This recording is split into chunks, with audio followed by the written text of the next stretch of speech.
Gloria al Señor. Bien, amados hermanos y amigos, de nuevo estamos acá para saludarles en primer lugar, deseando que con la ayuda del Señor se encuentren bien, a pesar de esta circunstancia que todos conocemos, que en parte es adversa y en parte es de bendición, porque para el pueblo cristiano, pues todas las cosas suceden y obran para bien.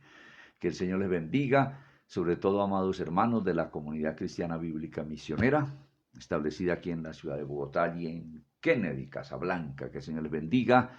También extendemos nuestro saludo a los demás hermanos de las distintas congregaciones, pastores, líderes, bueno, de los distintos concilios. Que el Señor les bendiga, porque el Evangelio es uno solo y el pueblo del Señor también es uno solo. No hay varios evangelios, hay un solo evangelio, un solo mensaje que lo contiene la palabra de Dios. Que el hombre con sus pensamientos, con sus ideas, ha creado distintos caminos sobre el evangelio, que es uno solo. Pero acá estamos. Gloria sea al Señor. Bien, siempre oramos antes de empezar y eso hicimos hace un momento. Eh, a ver, los amigos seguramente están por ahí con los hermanos reunidos en esta hora para leer la palabra. La propuesta que hemos hecho y que estamos llevando a cabo es leer el libro del Apocalipsis, haciéndole algún breve comentario donde consideremos como más pertinente hacerlo.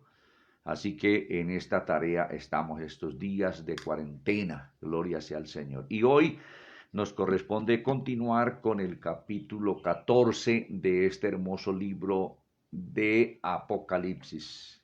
Apocalipsis en griego quiere decir revelación, la revelación que Dios le dio al hombre. Claro, en un lenguaje, pienso que para aquel tiempo fue muy comprensible, porque modismos, formas de expresión que eran fácilmente comprensibles para las gentes de la época de Juan, la época apostólica. Eso es natural. Hoy nosotros también tenemos mucho lenguaje figurado. Ejemplo, a veces le decimos a la persona, póngase las pilas. Y si nos llegaran a leer, pongamos que el Señor se demore en venir 300 años o 500 años todavía, y nos llegaran a escuchar o a leer la forma de escribir o de hablar de este tiempo, cualquiera puede pensar, ¿y dónde estaría el hueco donde la gente de ese tiempo se colocaban las pilas? No, son modismos. Póngase las pilas quiere decir, bueno, vaya más rápido o, bueno, agilice el asunto. Hay tantas expresiones que son modismos. Y así el mismo el Evangelio, la Biblia, el Apocalipsis sobre todo, tiene mucho simbolismo, mucho lenguaje que pues no es fácil, por supuesto, de entender. Pero ahí estamos, leyendo la palabra y, como he dicho, no podemos pretender tener como el 100% de decir, ya, es así como yo digo y que esto quiere decir esto. No, yo estoy diciendo que a medida que vaya pasando el tiempo, el Apocalipsis se va aclarando. Como cuando uno está dentro de un túnel, uno entra al túnel y ahí para allá es oscuro eso. Pero uno sabe que entre más avance, en algún momento, pues va a salir al otro lado donde hay luz. Y así también, a medida que vaya avanzando el tiempo, nos vamos dando cuenta. Ahora, debemos sí conocer lo que dice el Apocalipsis, debemos saber qué dice y entonces en el momento diremos, ah, es esto, es esto. Eso habrá mucha claridad a medida que pase cada día, cada mes, cada año, el tiempo que falte para el cumplimiento de la palabra del Señor. Bueno, mis amados, entonces les invito allí, como estamos todos en cuarentena, bueno, con excepción de algunos hermanos que están trabajando. Gracias al Señor por esos hermanos que están trabajando y muchos amigos, pero la mayoría estamos ahí en ese cese de actividades. Entonces les invito al capítulo 14 de Apocalipsis. Capítulo 14 de Apocalipsis. Bendito sea nuestro Dios.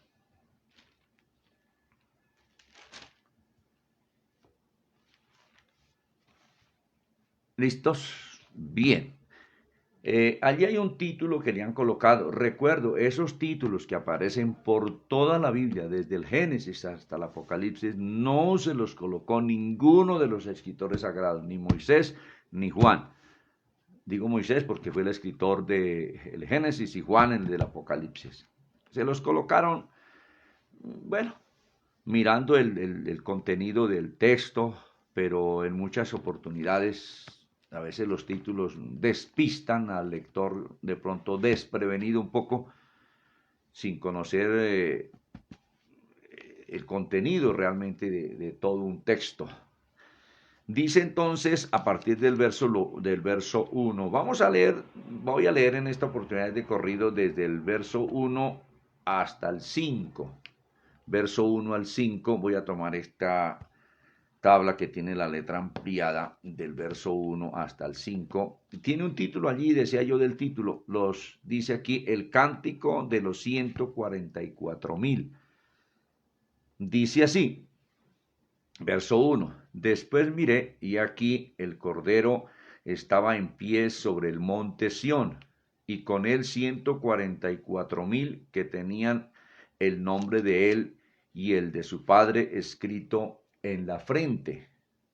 Y oí una voz del cielo como estruendo de muchas aguas y como sonido de un gran trueno. Y la voz que oí era como de arpistas que tocaban sus arpas. Verso 3.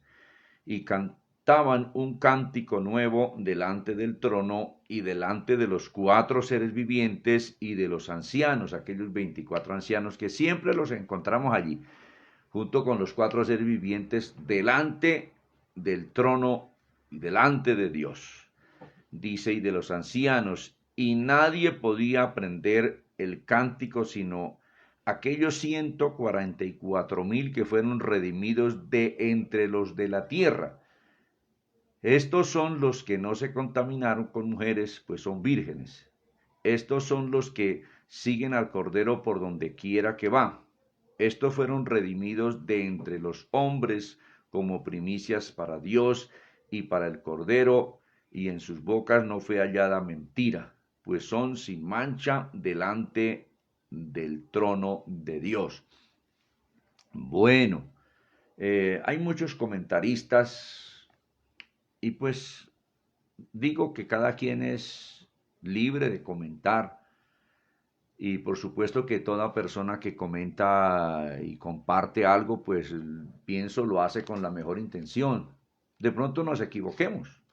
Mucha gente se ha equivocado, por supuesto. Pero yo pienso que la intención de quienes han comentado la Biblia, el Apocalipsis, pues ha sido la mejor.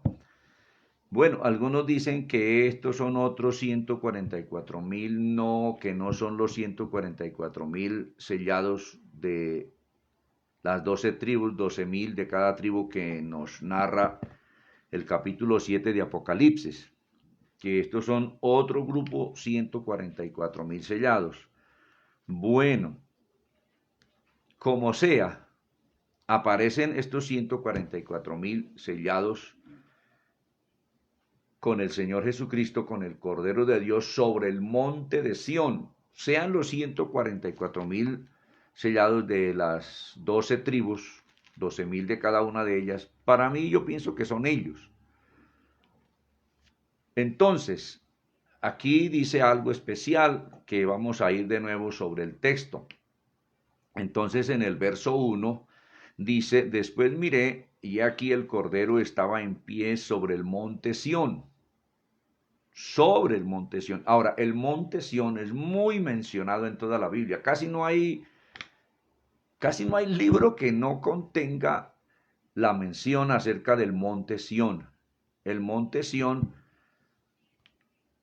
es el lugar donde el Señor mandó que Abraham sacrificara a su hijo Isaac, allí en aquel lugar donde está construida la ciudad de Jerusalén, donde murió el Señor Jesucristo. No en el mismo punto preciso ahí a 1 metro exacto, no, el monte Sión es una extensión siempre muy amplia, donde aparece también el monte de los olivos, pues eso hace parte del monte Sión.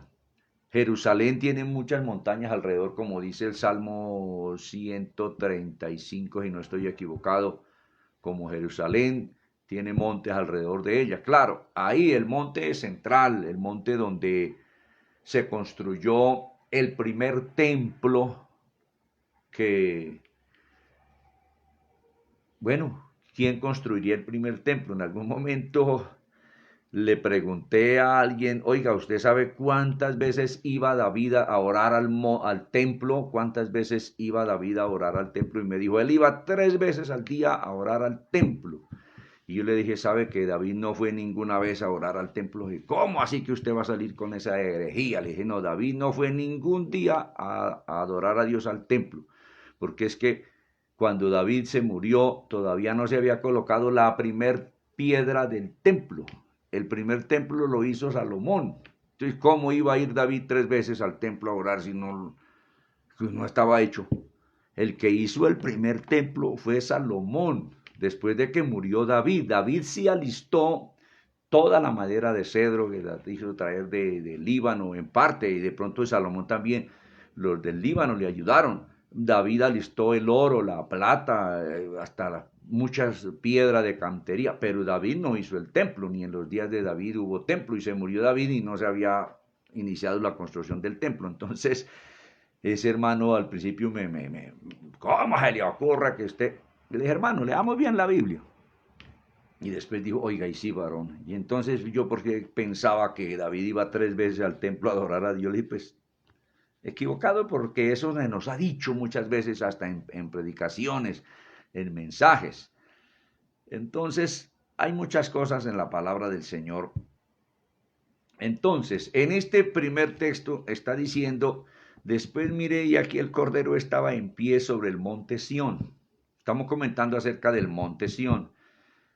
Sobre el monte Sión, allí se construyó también, o sea, en el monte Sión está construida la ciudad de Jerusalén. Parece que los que construyeron inicialmente la primer ciudad fueron los jebuseos, y el sacerdote primero del Dios Altísimo, de la ciudad del gran rey, de la ciudad de paz, fue Melquisedec, que dice que sin padre, sin madre, sin genealogía, sin principio de fin, o sea que ese mismo Melquisedec, yo digo es Cristo porque dice eso de él, y el único que es sin genealogía, sin padre ni madre, sin principio ni fin, pues es el Señor.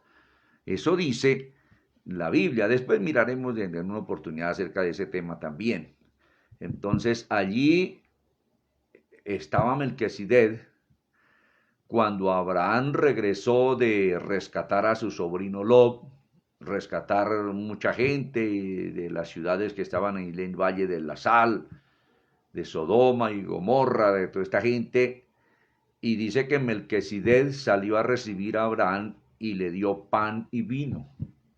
Muchos han dicho que ese Melquisedec le hizo partícipe de la cena del Señor, con pan y con vino, y que Abraham le dio los diezmos de todo. Eso dice la Biblia.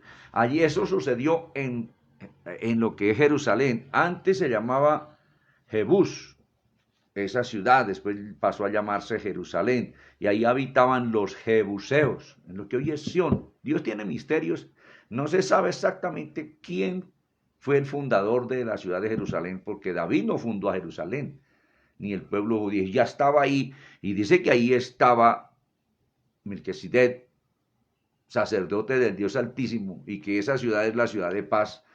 No sé, Dios mismo entonces fue el que construyó esa ciudad desde el principio usando a los jebuseos, o no sé, pero hay ahí a veces cosas misteriosas. Y dice que ese monte Sión es el lugar que Dios ha elegido para su habitación, y que Él habita en el monte Sión. Ahora, dice aquí, después miré y aquí un cordero estaba en pie sobre el monte Sión. Entonces, este del monte Sión uno busca en la concordancia y el libro del profeta Isaías habla del monte Sión, Jeremías, Isaías, por todas partes los salmos, en los proverbios, en Ezequiel, por todas partes el monte Sión y el monte Sión y el monte Sión. Eso es así. Y porque es que el monte Sión es la cabeza de los montes, el monte más importante de todo el planeta Tierra, el monte Sión. Allí Dios ha escogido que esté su nombre, el templo de él sobre la tierra en el monte Sión. Yo, a ver, me quiero como salir un poco de aquí, pero permítame, yo busco aquí una referencia rapidito. Voy a buscar por aquí, permítame un esferito, leí por ahí el esfero que yo tenía hace rato, por allá creo que está. Entonces yo quiero mirar un poquitico por acá, una referencia, y vamos a mirar algún texto del monte Sión, fuera de este que está mencionando este capítulo 14. Gloria sea a nuestro Dios. Entonces, vamos a utilizar por aquí un papelito. Por aquí tengo uno. Vamos a mirar del monte Sión un poquitico. A ver, a ver, a ver, a ver. Busquemos, por ejemplo, Salmo 87, 2.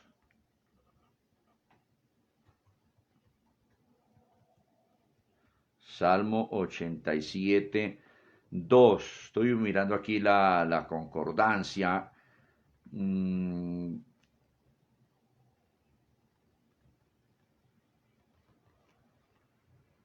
Otros textos también hay ahí, pero leamos este.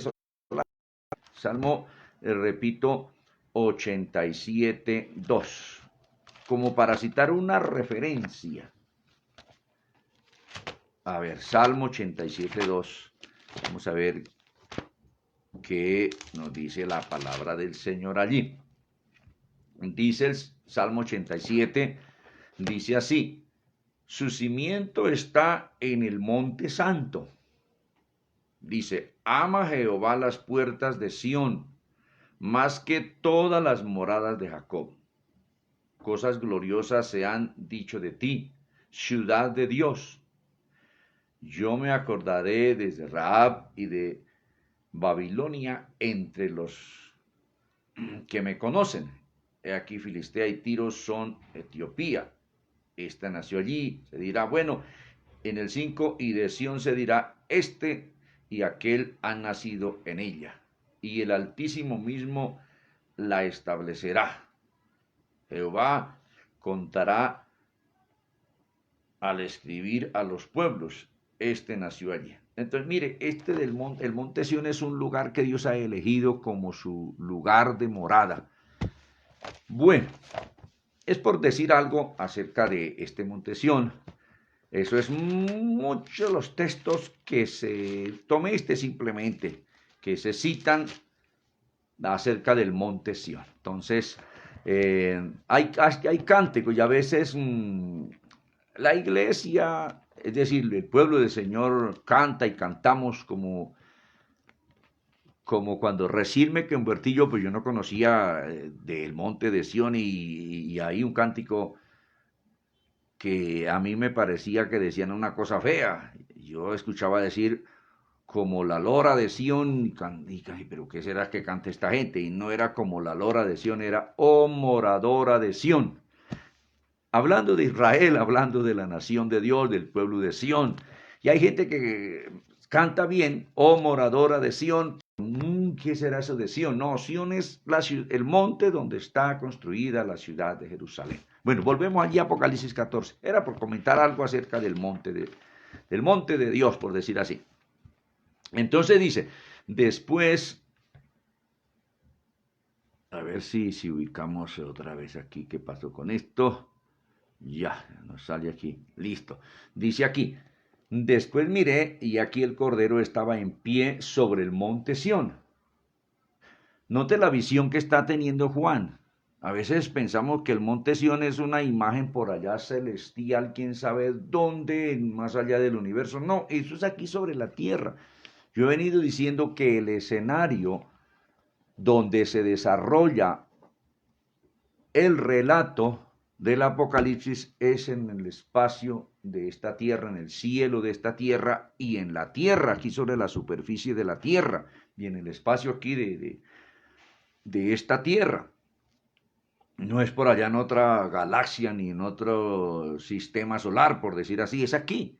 Dice, después miré y aquí el Cordero estaba en pie sobre el monte de Sión, y con él 144,000 que tenían el nombre de él y el de su padre escrito en la frente. Digo yo, para mí son los mismos 144,000 sellados, 12,000 de cada tribu. Si no fuese así, pues por eso estamos diciendo, puede que sí, puede que no, pero no hay claridad que no sean los mismos o que sean otro grupo diferente a los 144,000 de las 12 tribus. No hay claridad que alguien diga, no, estos no son o estos sí son. Bueno, yo digo, para mí son los de las 12 tribus, los 144,000. Dice que tienen el nombre del Señor y el del Padre Celestial en la frente. Puede que no sea eso literal, que esté el nombre ahí como que se... No, de pronto nos está indicando es que en la mente de ese pueblo está el nombre del Señor. Como decir, en su mente habita el nombre del Padre, del Hijo y del Espíritu Santo, el nombre de Jesucristo. Está en su mente, ahí está, en la tabla de su corazón está escrito Jesucristo, por decir así. Podemos verlo también de esa manera. Por ejemplo, yo digo que en su mente, hermano, hermana, está grabado el nombre de Jesucristo. Pero tenían, dice que escrito, ahí, dice, en la frente, en la mente, en la cabeza, por decir así. Dice, y oí una voz del cielo como estruendo de muchas aguas. No dice que estruendo de muchas aguas, como estruendo de muchas aguas. Y como sonido de un gran trueno, un ruido bien tremendo. Y la voz que oí, dice, era como de arpistas que tocaban sus arpas. Aquí prácticamente encontramos es una orquesta. Me imagino lo hermoso del sonido de las arpas del Señor, de las arpas que se tocan en el cielo, de los arpistas. Dice, y cantaban un cántico nuevo delante del trono, o sea, delante del Señor, delante del Padre y delante de los 4 seres vivientes y de los ancianos. Siempre aparecen allí los 4 seres vivientes, con cara de cerro, con cara de hombre, con cara de león y con cara de águila, que hemos dicho representa la creación que está sobre esta tierra. La corona de la creación es el hombre. Dice, y los 24 ancianos que representan al pueblo redimido. Los del Antiguo Testamento son representados con las 12 tribus. No quiere decir exclusivamente que solamente hebreos fueron salvos del Antiguo Testamento. No, porque Noé no era hebreo. Nacor no era hebreo. Matusalén no era hebreo. Adán no era hebreo. Abel no era hebreo. Nabucodonosor no era hebreo. Yo, para mí, no, bueno, si alguien dice, para mí Nabucodonosor, un hombre que se arrepintió después de que lo pusieron a comer pasto por 7 años y después glorificó a Dios y mandó que hay el que diga algo contra el Dios de Daniel. Entonces, mire, y mucha otra gente de los egipcios, muchos se unieron al pueblo de Israel y después pasaron a ser parte de esa nación allí en Palestina. De los mismos cananeos, muchos se unieron. De otras naciones, los etíopes iban allí a ser parte del ejército de David, se unieron, gentiles. Entonces, sino simplemente Los 12 patriarcas, las 12 tribus, pues representan al pueblo salvo del Nuevo Testamento, del Antiguo Testamento. Y los 12 apóstoles representan a los salvos del Nuevo Testamento.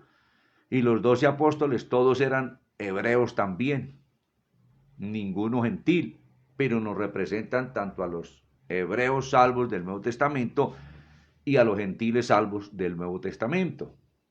Entonces aquí los encontramos delante del trono. Ahora, un asunto que es que delante del trono no aparece exactamente todos los redimidos. La iglesia del Señor no aparece allí todavía, porque es que la iglesia del Señor está en el mismo paraíso, no ha resucitado ninguno de los que están en el paraíso. Pablo no ha resucitado, o resucitado mejor, que a veces nos comemos las palabras. No ha resucitado el apóstol Pablo, Abraham no ha resucitado, Daniel no ha resucitado, Esteban no ha resucitado, el hermano que se murió hace una hora, pues ha ido allí al paraíso, que es el lugar de los salvos, después de que parten de este cuerpo. Bueno, hacemos todos estos comentarios, nos parecen pertinentes. Entonces, dice que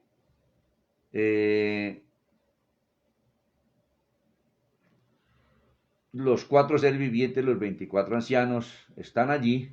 Dice, y nadie podía aprender el cántico sino aquellos 144,000 que fueron redimidos de entre los de la tierra. De entre los de la tierra. Ahora, los 144,000 de los hebreos, pues son de aquí de la tierra también, si fuera otro grupo.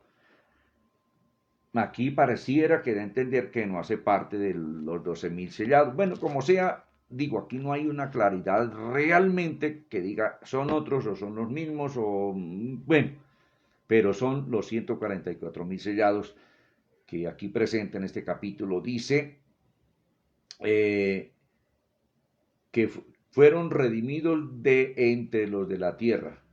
Estos son los que no se contaminaron con mujeres, pues son vírgenes. Es una frase un poquito no fácil de digerir.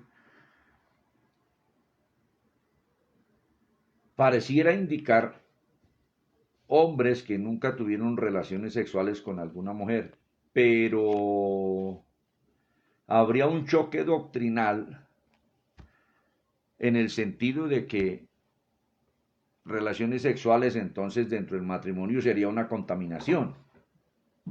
No, porque Dios estableció precisamente la sexualidad, Él fue el que creó los órganos sexuales tanto del hombre como de la mujer, Él ordenó que tuvieran hijos y eso no es pecaminoso, eso no es contaminación.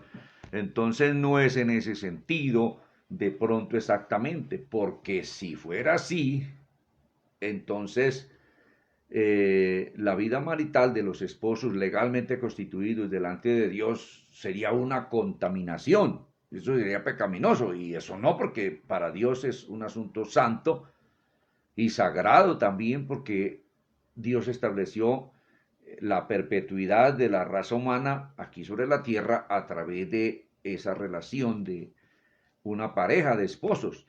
Entonces no podemos interpretar de esa manera, porque entonces diríamos que los esposos que viven sin adulterar, sin haber fornicado antes de casarse, sin pecado en este sentido, pues entonces eso sería contaminación. No podemos pensar de esa manera porque habría un choque teológico.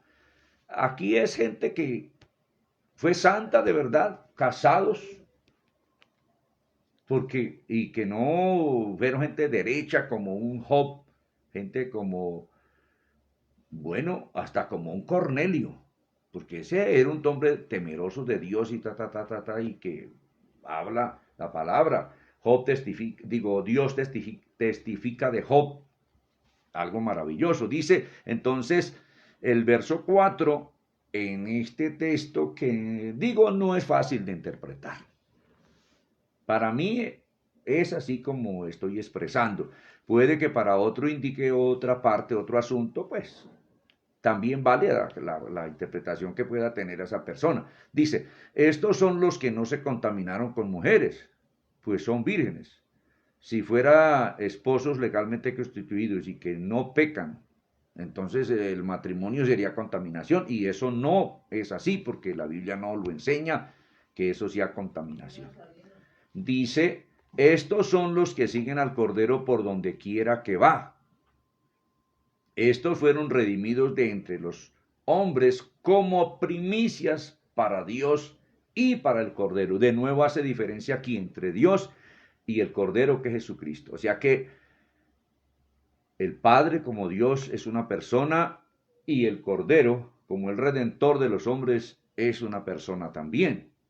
Entonces aquí hay una claridad muy meridiana al respecto de este punto teológico, donde la palabra aquí de nuevo está echando por tierra la doctrina de que no hay sino solamente, no existe sino el Padre, que el Padre es el mismo Señor Jesucristo, y que, pero aquí hace diferencia en esta revelación.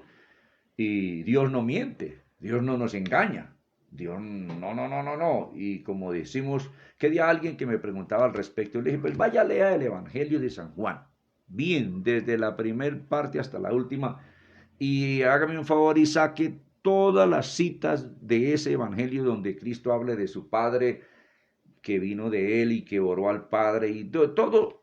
Dijo, no, pues casi todo el Evangelio de San Juan, Cristo habla de su Padre. Entonces yo le decía, pero, si Cristo nos habló del Padre y que iba al Padre y que salió del Padre y que vino del Padre y que Él no es solo y que Él es... Bueno, entonces yo le dije, pues si eso no es cierto, como Cristo dijo, entonces nos metió un engaño muy terrible. Y no puede ser, Cristo no engaña, Cristo no miente. Y Él, no, Él es santo y perfecto. Entonces, es así, hablando aquí también, porque aquí está esta parte y pues la debemos comentar. Entonces dice, estos fueron redimidos de entre los hombres como primicias para Dios, se refiere al Padre Celestial, y para el Cordero. Mire, ¿qué diferencia hace aquí la palabra entre Dios y el Cordero? Dice, y en sus bocas no fue hallada mentira. Entonces, aquí, esta segunda parte nos habla de, cuando dice, pues son vírgenes, dice aquí, en sus bocas no fue hallada mentira. O sea, fue gente muy íntegra, que no hubo mentira en la boca de esos hombres elegidos por el Señor Jesucristo para estar con Él. Y dice que están allí en el monte Sión con el Señor Jesucristo. De pronto no lo comenté tanto, esa parte primera. Ahora, parece que es en el mundo espiritual, porque en la dimensión tangible que estamos ahora de esta tierra, pues no es porque tendría que entonces verse por ahí flotando ahí sobre la ciudad de Jerusalén todo el tiempo, en esta parte cuando se cumpla esto. No, pienso que es ahí donde el Señor va a guardar a los 144,000 sellados y estarán con Él. Y el enemigo no podrá tocarlos, ni destruirlos, ni no hacerles ningún daño. Entonces, dice aquí esta otra parte, dice entonces, pues son primicias para Dios y para el Cordero, y en sus bocas no fue hallada mentira, pues son sin mancha delante de Dios. En ese caso, en este sentido, yo digo, es que dice, pues son vírgenes. Es decir, esto, que en sus bocas no fue hallada mentira, pues son sin mancha delante del trono de Dios, sin mancha.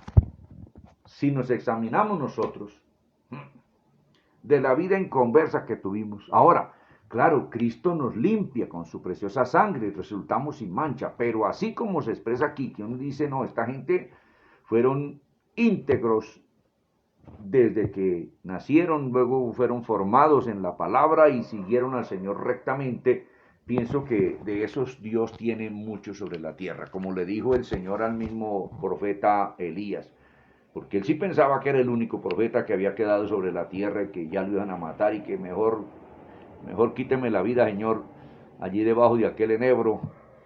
Y el Señor tiene que hablarle, no se está equivocado, Elías, me he reservado 7,000 de la nación de Israel que no han doblado sus rodillas ante Baal, que no eran visibles, que no eran profetas, que no eran príncipes, que no eran principales de la nación, que no eran allá de la corte del rey, gente quizá del campo, de los más humildes, quizá de los que no se tenían en cuenta para nada, a eso se estaba refiriendo, gente santa, gente temerosa de Dios, ¿verdad? Que no eran prestantes en medio de la sociedad, pero el Señor le dijo, yo me he reservado 7,000 que no han doblado sus rodillas ante el diablo, ante los demonios, ante los ídolos, ante Baal. Y yo pienso que en este sentido es esto que dice aquí, porque este verso 5 como que nos interpreta ese verso 4. Dice, y en sus bocas no fue hallada mentira, pues son sin mancha delante del trono de Dios. Decía yo hace un momento, si nos examinamos nosotros, aún de cristianos, cuántas veces de pronto por quedar bien hemos dicho mentiras, muchas mentiras. No cosas, a ver, como que nos llamaron a testificar allí ante un juez y que, no, por ahí bobadas, ¿por qué llegó tarde? No, porque fue que no pude coger el bus, no pasó, que no sé qué, y resulta que no es que no pasó el bus, y pasaron muchos, sino que de pronto se le hizo tarde. Y a veces, sin pensar, estamos diciendo mentira porque de pronto es una costumbre y es un asunto hasta cultural de la idiosincrasia de muchos pueblos. Hace muchos años atrás, por ejemplo, en los Estados Unidos era una falta punible, castigable por la ley. El que dijera mentiras hasta lo metían a la cárcel. Y aquí en América Latina, aquí no, aquí el que diga mentiras es el listo, ese es el vivo, ese es el mejor. Y aquí el proverbio es que cuando hay una ley nueva, allí que la aprobó el alcalde o la aprobó el señor presidente después de cursar allí todos los debates en el Congreso o en el Consejo, enseguida la ley se hizo fue para violarla y a buscarle el quiebre y que el que haga eso lo aplauden. Y noten los que se roban todo el dinero del tesoro público.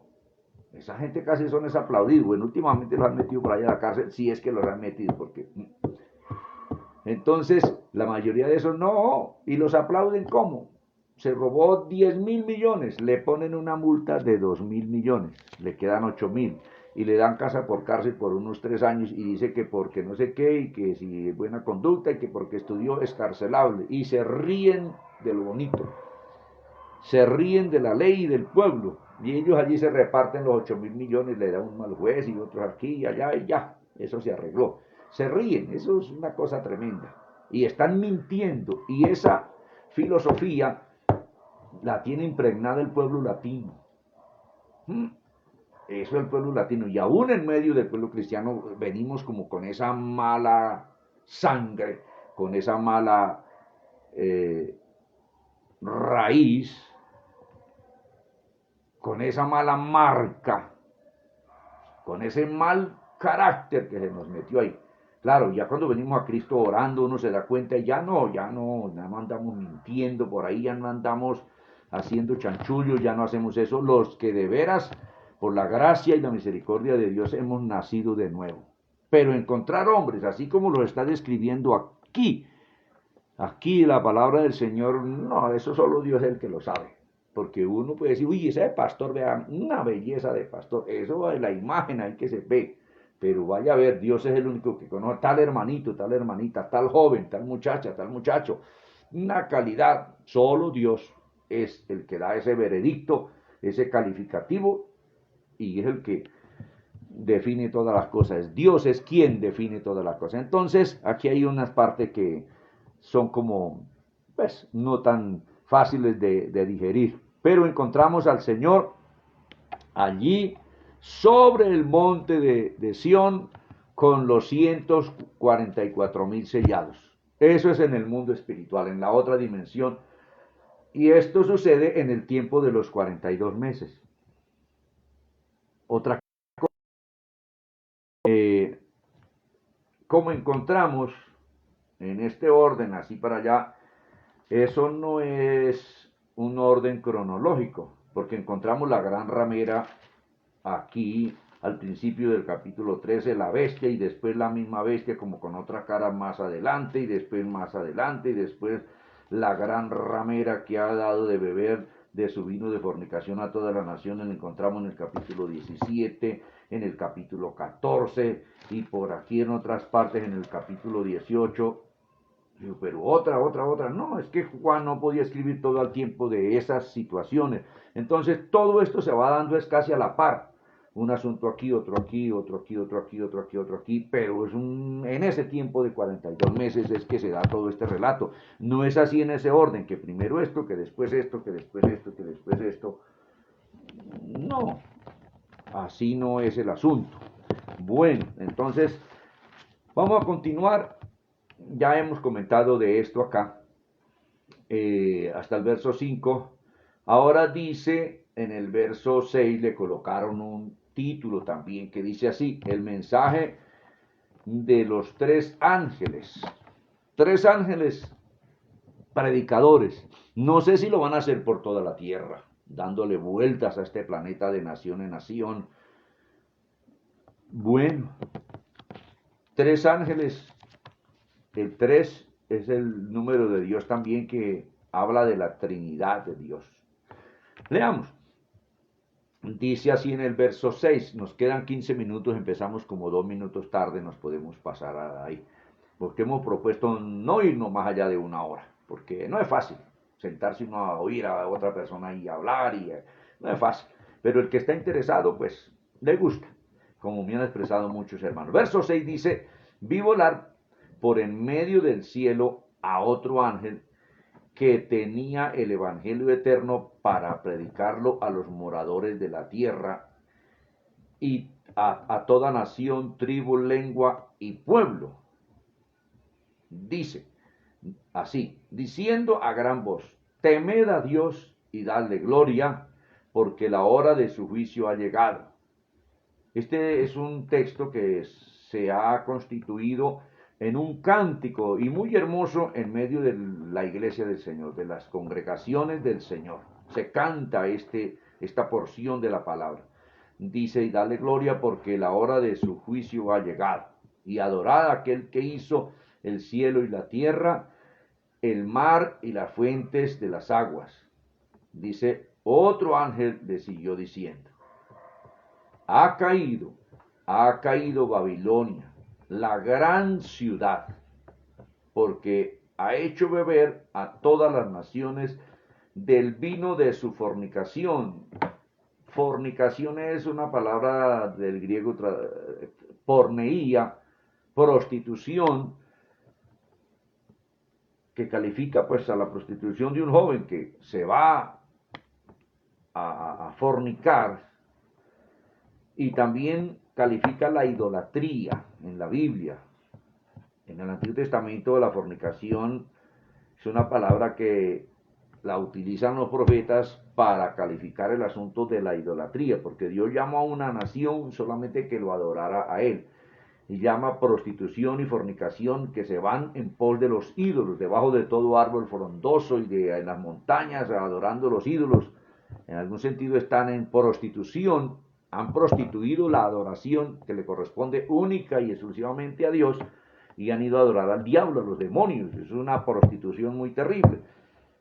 Y aquí, bueno, no he comentado el versos 6, 7 y 8. Yo diría que no tenemos mucho que comentar ya, o sí pudiéramos comentar de todo esto, pero aquí hay un ángel que va pregonando por toda la tierra: temed a Dios. Por eso, amigos, el temor debido no es al hombre, no es a un pastor. Hoy hay mucha gente sobre el planeta Tierra, en muchos concilios y en muchas congregaciones, que le tienen miedos al pastor, le tienen temor al líder eclesial, le tienen temor al reverendo, le tienen temor al hombre. No, al hombre se le debe tener respeto. Por supuesto, respeto al que respeto, pero temor solamente a Dios. Y esa palabra reverendo es una palabra que a mí nunca me ha calado, El único reverendo, al único que se puede dar reverencia y adoración es a Dios. Y ahí para abajo queda cuál reverendos. No, no, no, no, no. Yo no estoy de acuerdo con eso. Entonces, aquí dice, temed a Dios y dadle gloria. Dadle gloria. Entonces el temor y la gloria, la adoración es a Dios. Dice, porque la hora de su juicio ha llegado. Dios hace juicio sobre él, dice, porque vino a juzgar la tierra y la juzgará en justicia y en equidad. Dios va a hacer un juicio derecho, imparcial. Por eso, hermano, debemos vivir en santidad, porque el juicio de Dios es en justicia y en derecho. Por eso, amigo, para que no caiga bajo el juicio de Dios, usted debe acogerse a la amnistía que Dios ha establecido para con el hombre. ¿A qué me refiero con esto de la amnistía? Dios ha hecho un pacto con el hombre, ha colocado la piedra angular, que es Jesucristo, para que todo aquel que en él crea, su pecado le sea perdonado y Dios lo absuelva de culpa, lo absuelva de pecado y queda amnistiado con Dios, vuelve a la amistad con Dios, vuelve a la comunión con Dios y ya no caerá esa persona bajo el juicio de Dios. Por eso, amigo, le recomiendo a Jesucristo para que pueda acogerse a Él y que Él pueda rescatar y salvar su alma de la ira de Dios, que es la condenación, que más adelante aquí se habla de esto. Entonces, amigos, les recomiendo a Cristo. Ninguna religión salva, vuelvo a decir, ningún pastor salva, ningún grupo que se llama iglesia salva. Que Dios utiliza la iglesia para dar a conocer su palabra, su mensaje, su doctrina. Amén. Que a través de nosotros el Señor da a conocer su misericordia, su redención, su obra redentora que ejecutaron en la cruz, sí, porque nos encomendó a predicar el Evangelio. Por eso hemos propuesto estar todos los días en esta cuarentena, hasta donde el Señor nos permita, por supuesto, compartiendo la palabra, haciendo algo para la gloria de Dios. Y yo sé que la palabra de Dios es vida, es espíritu, es luz que ilumina la mente. Por eso mire este texto, esta predicación de este ángel, de parte de Dios. Temed a Dios. Usted debe aprender a temerle a Dios. A los hombres se respetan, pero el temor es a Dios. Si un hombre que se llame de Dios se sale del conducto regular, que es la palabra de Dios, hay que decirle qué pena, pero ahí en eso no le puedo obedecer, no lo puedo seguir a usted en su prédica, porque usted se salió de la palabra, usted está en pecado, usted no anda bien, pues aunque la persona le diga, si usted se aparta del lado mío, usted se sale de esta congregación, usted se condena, son mentiras. Eso es engaño, falacia del hombre. Porque el juez no es el hombre, el juez no es ningún pastor, el juez es el Señor Jesucristo. El hombre no puede determinar un veredicto y juzgar del que se salga de esta congregación o de esta misión se condena. Eso es mentira, eso es engaño. Eso es un engaño terrible. El juez es el Señor. El juez, el que va a dar un veredicto es Cristo. Y por eso dice, no juzguéis antes de tiempo, antes de que venga el Señor y Él aclarará todas las cosas. Así que eso de que le digan a usted y lo amenacen, que si se sale de la congregación, que porque hay mucha gente que dice, no, yo no puedo estar más acá, esta gente se torció, esta gente está torcido, esta gente no está con la verdad. No, si usted se va de aquí, lo maldecimos, si usted se va de aquí queda condenado. Una mentira, un engaño. El juez es el Señor Jesucristo. Así que dice, temed a Dios, por eso dice aquí, témale a Dios, no a los hombres, y dale gloria a Él, porque la hora de su juicio ha llegado, y adorad a aquel que hizo el cielo y la tierra, el mar y las fuentes de las aguas. Entonces hay que adorar a Dios. Hay partes donde le enseñan al pueblo es a honrar a su concilio, a honrar a su misión. Otro error garrafal, hay que honrar y adorar es a Dios, y hay que temer es a Dios, no a los hombres. Bien, amigos, para que usted no quede bajo el juicio de Dios, pues debe acogerse a Dios, acogerse a Cristo. Una vez, yo me acuerdo que estábamos pequeños con un primo. Yo vine aquí a la ciudad de Bogotá a estudiar y en el campo también con este primo y con ese tío, pues pasaban muchos días, meses, y a veces el primo mío le hacía algún hecho que su papá consideraba para darle decimos aquí en el argot colombiano, una rejera, castigarlo. Y el muchachito ese, cuando el papá lo iba a coger a juguete, se agarraba y se le botaba al papá y se le colgaba al cuello y lo prendía ahí en el cuello. Y el papá trataba de pegarle, pero no podía, y a la final soltaba, era la risa, y resultaban juntos abrazados ahí. Y entonces el chino bendito le daba besos por el pescuezo: papá, yo lo quiero, no me pegue, yo lo quiero, yo lo quiero.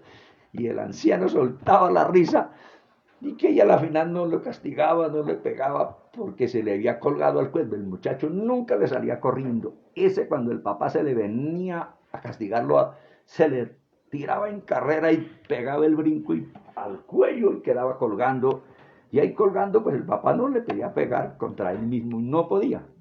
Y a la final, que no, que yo lo quiero, papá, que no me pegue, que no sé qué, y le pedía perdón. Pues no lo castigaba, y el papá resultaba era abrazado por el muchacho y el muchacho también, y después, ¿y qué por qué fue? Entonces ya le explicaba el muchacho: y sí, papá, perdóneme porque cometí un error. Oiga, pero si el muchacho salía corriendo, mejor dicho, grave, porque lo alcanzaba, o si no, después lo iba a castigar. Pero qué bueno, el muchacho se acogía y se cogía de su papá. Mire, un ejemplo bonito.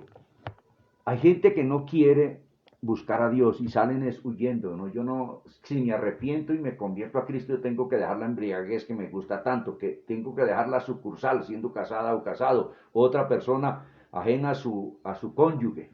Tengo que dejar la fornicación, tengo que dejar esto, y no se convierte al Señor. El juicio de Dios va a caer sobre esa persona. Pero si usted se acoge, se somete al Señor, se rinde a Él: Señor, perdóname, se humilla. El que se humilla, dijo Cristo, será levantado. Por eso, amigo, acójase a Cristo, que en Él hay perdón. Alguien dirá: pero es que yo he cometido cosas que usted no sabe ni se imagina. En alguna oportunidad comenté de un hombre que me abordó hace muchos años atrás, como 15 años atrás. Llegó allí donde yo predicaba aquí en Bogotá antes. Y me dijo: oiga, ¿usted es el pastor de esta congregación? Le dije: sí. A la orden, ¿qué se le ofrece? ¿Qué quiere? Entonces me dice: no, es que quiero charlar un momentico con usted, y si puedo. Entonces me hice pasar y hablamos. Entonces dijo: lo que pasa es que quiero preguntarle algo, ¿será que yo sí tengo perdón? Me dijo así. Le dije: pues claro que sí. Dijo: no, pero es que yo he cometido cosas muy terribles. Y me dijo que él era un guerrillero de uno de los grupos acá alzados en armas de Colombia. Y yo dije: pues no importa, si usted se arrepiente de verdad al Señor y se convierte, Dios lo perdona. Dijo: no, pues es que yo he matado y comido del muerto, de que he tomado la sangre de eso, y he matado como 135. Yo dije: no importa, si usted se arrepiente y se convierte al Señor, el Señor es todopoderoso, y la sangre de Cristo es tan eficiente y suficiente para limpiarle todo su pecado. Así que, y dijo: sí, así. Y le hice leer algunos textos de la palabra, leímos, y el hombre se fue contento ese día. Dijo: bueno, me da esperanza. Entonces, ¿no puede usted de pronto también como que ubicarse en esa posición y decir: no, yo no me acojo a Dios porque Dios no me perdona? No. Esa es la voz del diablo en el corazón y en la mente de mucha gente. No se convierta a Cristo porque usted ya no tiene perdón. Mentiras. Esa es la mentira de Satanás. Dios perdona a aquel que se rinde, a aquel que se humilla. Lo que Dios quiere es que toda persona reconozca: Señor, perdóname, que yo soy pecador. Amén. Ya está absuelto de su pecado, perdonado su pecado, y la sangre de Cristo lo limpia de todo pecado. Entonces, aquí dice que se tema a Dios, que se acoja a Dios. Entonces, hoy la invitación es: usted, amigo, leyendo esta porción de la palabra, pues que usted se acoja a Dios a través de Jesucristo. En el Antiguo Testamento, Dios había establecido que el hombre se podía acoger a Dios, acudir a Él a través de un toro, de un becerro, de un cordero, y tocaba llevarlo, y allá los sacerdotes lo mataban y con esa sangre rociaban al que se arrepentía. El hombre se acercaba a Dios a través de un cordero de 4 patas, de una becerra, de un toro. Hoy en el Nuevo Testamento ya no hay que acercarse a Dios a través de los toros, de los corderos, pero sí hay que acercarse a Dios a través de un solo cordero, que se llama Jesucristo. He aquí el cordero de Dios que quita el pecado del mundo. Amén. Entonces, amigo, le invito hoy para que usted crea en Dios, acepte la misericordia de Dios, la gracia de Dios, el perdón de Dios y se rinda a Cristo. Yo le invito a que usted haga una oración. Estoy viendo por aquí el reloj que ya se me agotó el tiempo. Una corta oración, amigo. Y si usted, cristiano de hace tiempo, pero está descarriado, reconcíliese hoy como el hijo pródigo que decidió volver y volvió al lado de su padre. Haga una oración aquí conmigo, amigo, y repita esta oración dirigiéndose al Señor. Cierre sus ojos y diga así: Padre eterno, hoy he oído esta lectura de tu palabra y parte de esa charla que este pastor ha dado. Señor, entiendo que yo soy una persona en rebelión contra el Creador, contra Dios por mi pecado, por mi práctica pecaminosa. Entiendo esa rebelión. Señor, ese ángel pregonó: temed a Dios y dadle gloria. A partir de hoy yo quiero ser una persona temerosa de Dios, para vivir en santidad, en obediencia a tu palabra. Creo en Jesucristo, Padre eterno, para perdón de mi pecado, para redención de mi alma. Señor Jesús, yo te entrego mi espíritu, mi alma y mi cuerpo, y me acojo, Señor, a tu gracia, a tu redención, a lo que has establecido para redimir mi alma. Me acojo a tu programa de redención, Padre, en el nombre de Jesús, tu santo Hijo, y te doy las gracias, Señor. Amén y amén. Si usted ha hecho esta oración, a partir de hoy es una persona hija de Dios, una persona redimida, y le invito a asistir al templo. Puede ser que den en algún momento permiso de abrir los templos. Amén. Y si no, seguimos a través de este medio de comunicación compartiendo la palabra, y usted se va a reunir allí en cada hogar donde se está reuniendo. Ahí el Señor. Al principio la iglesia no se reunía en templos, era en las casas, por ahí en la playa, en el monte, en cualquier parte se reunía el pueblo del Señor a orar. Entonces, eso no importa, no hay necesidad tampoco de un templo. Entonces necesitamos tener un corazón dispuesto para Dios, y le felicitamos a usted que haya entregado su vida a Cristo. Y los hermanos, ánimo a seguir en pos de Cristo. Estamos ya cobijados bajo el programa de redención de nuestro Dios. Nos hemos sometido, hemos acudido a Él y ahí estamos. Así que ánimo, mañana les invito a las 7 de la noche para continuar con la lectura de la palabra. Quedamos aquí en el versículo 8 y continuaremos así leyendo y comentando la palabra del Señor. El Rey del universo, el Señor de los señores, les continúe bendiciendo y hasta mañana.